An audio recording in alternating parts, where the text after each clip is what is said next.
Assalamualaikum warahmatullahi wabarakatuh. Ciri-ciri wali Allah Subhanahu wa ta'ala.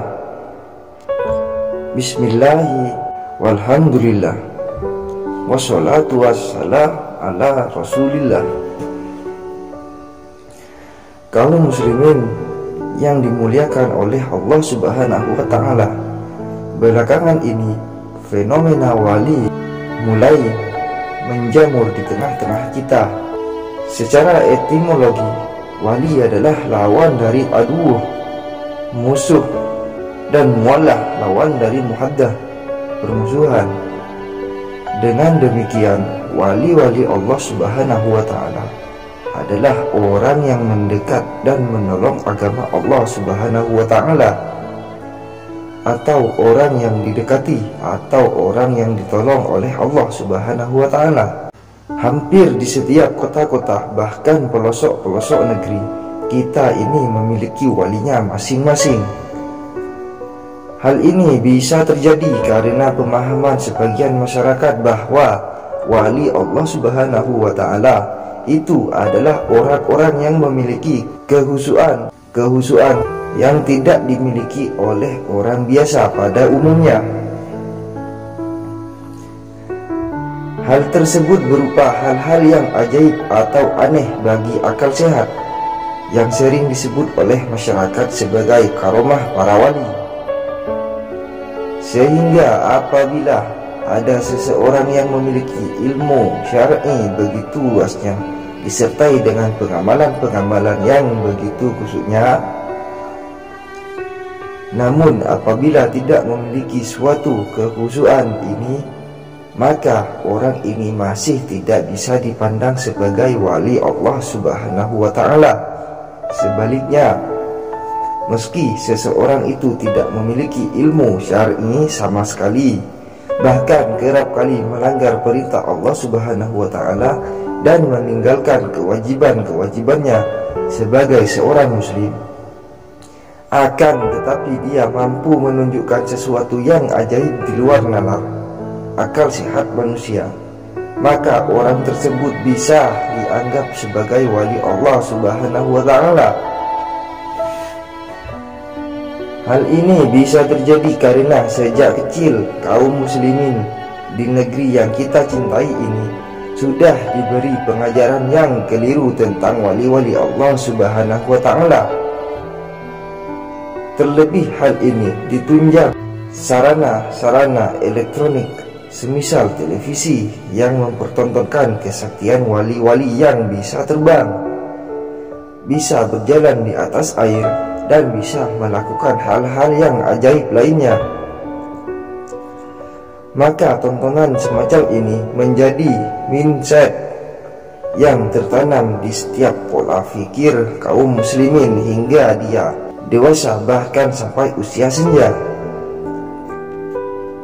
Pemahaman sebagian masyarakat yang seperti demikian sungguh sangat berbahaya bagi akidah kaum muslimin, karena tak sedikit kaum muslimin yang takjub dengan hal tersebut dan berusaha untuk mempelajari ilmu kewalian itu. Dikatakan berbahaya bagi akidah kaum muslimin adalah karena kebanyakan orang-orang yang mengaku sebagai wali ini ternyata mereka bersekutu dengan jin yang melakukan aksi ajaibnya tersebut, sehingga kaum muslimin yang telah terlanjur takjub dan keajaiban-keajaiban tersebut sudah tidak lagi mempertimbangkan aspek-aspek kesyirikan yang dapat membatalkan keislamannya tatkala mempelajari ilmu tersebut, yakni bersekutu dengan jin dalam memohon pertolongan, bantuan, dan lain-lain, yang seharusnya hal tersebut hanyalah dihadapkan kepada Allah Subhanahu wa ta'ala semata. Padahal hakikatnya karomah para wali Allah Subhanahu wa ta'ala itu tidaklah dapat dipelajari, sebagaimana kata seorang alim yakni Syekhul Islam Ibnu Taimiyah, bahwa karomah para wali adalah sebuah pemberian dari Allah Subhanahu wa Ta'ala kepada hamba-hambanya yang saleh tanpa ia bersusah payah darinya. Berbeda dengan seorang yang menggunakan ilmu hasil dari persekutuannya dengan setan, maka ia akan bersusah payah untuk melakukannya. Adapun ciri-ciri wali Allah yang benar telah Subhanahu wa Ta'ala kabarkan sendiri dalam kitabnya yang mulia, yakni Al-Quran. Petunjuk bagi orang-orang yang bertakwa juga telah disabdakan oleh Rasulullah yang mulia dalam sunnah-sunnahnya yang agung, sehingga sudah selayaknya dan semestinya kaum muslimin mencoba untuk mempelajari ciri-ciri wali Allah Subhanahu wa Ta'ala dari dua sumber petunjuk yang meluruskan ini. Untuk menjadi wali Allah Subhanahu wa Ta'ala, seseorang itu haruslah mencintai dan dicintai oleh Allah Subhanahu wa Ta'ala. Lalu bagaimana cara seseorang itu bisa mendapatkan kecintaan wali Allah, kecintaan Allah Subhanahu wa Ta'ala?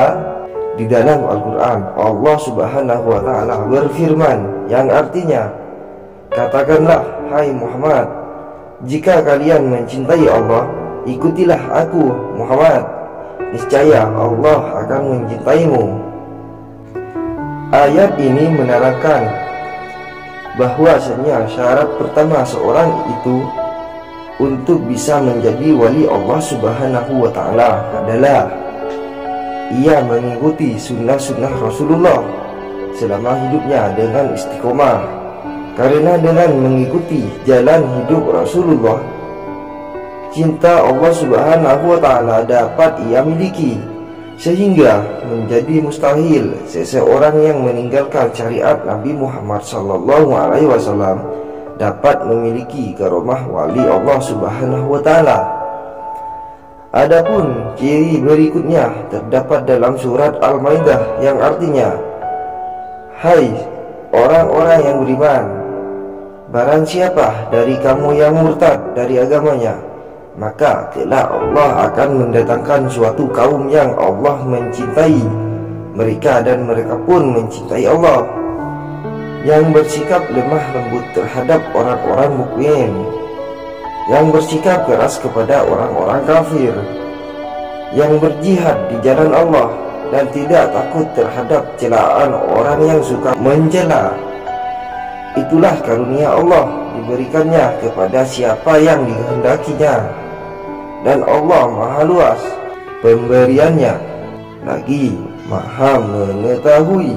Dari ayat tersebut dapat diketahui bahwa orang-orang yang dicintai Allah itu adalah orang-orang yang bersikap lemah lembut sesama kaum mukmin dan bersikap keras terhadap orang-orang kafir, bukan sebaliknya.